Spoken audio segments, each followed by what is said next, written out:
Hey, Mr. Alator, this is Dustin Tallant.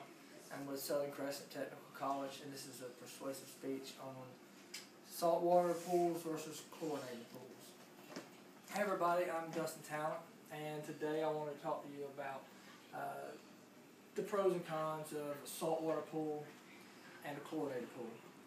And we're going to go over how the systems work, and I want to persuade you on getting a saltwater pool, and I'm going to show you the benefits you can gain from having that. First, let's look at how the systems work. The chlorine system, I got this from poolcenter.com. The chlorine that you pour into your pool, it breaks down, once it hits the water, it breaks down into a bunch of chemicals, a bunch of different chemicals. It's a reaction. And these chemicals kill the microorganisms and the bacteria that are harmful to us. Okay? Now with the saltwater system has what they call a saltwater generator. And this is where the salt passes through the generator and it causes electrolysis, and that releases chlorine into the pool. This is confusing for a lot of people because they say, well, I thought this was only salt, but the reason it releases chlorine into the pool is because chlorine is one of the compounds that make up salt. The good thing about it is in a saltwater pool, the chlorine is usually around 0.5 to 1 parts per million.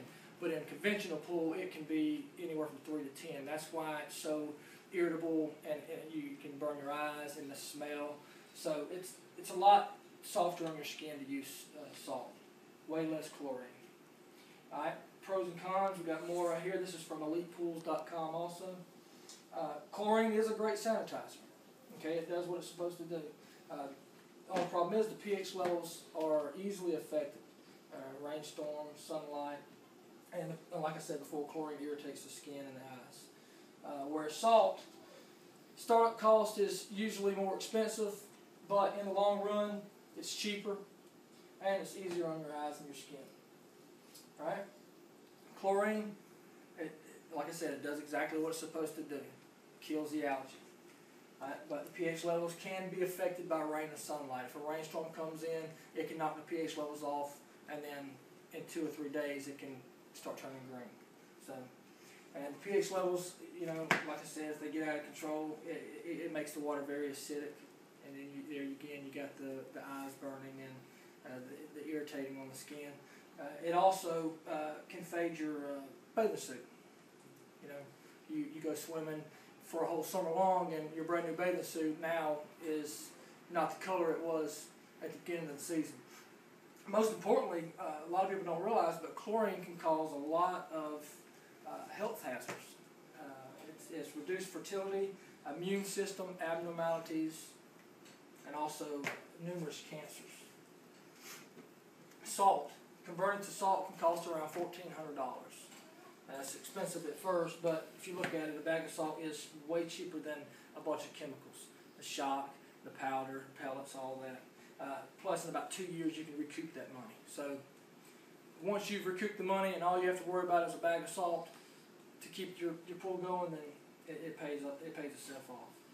Salt water is softer and more comfortable to your skin, so you're not feeling like you're swimming in chemicals. No more toxic chemicals to store or handle on a regular basis. And this makes it more environmentally friendly also. So you're doing good for the environment too. Pretty much that's what I have.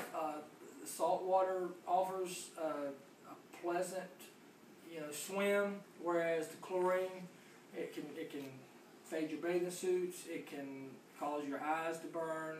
The odor isn't good for your lungs to be breathing in. So it costs a little bit more for salt at first, but it pays itself off.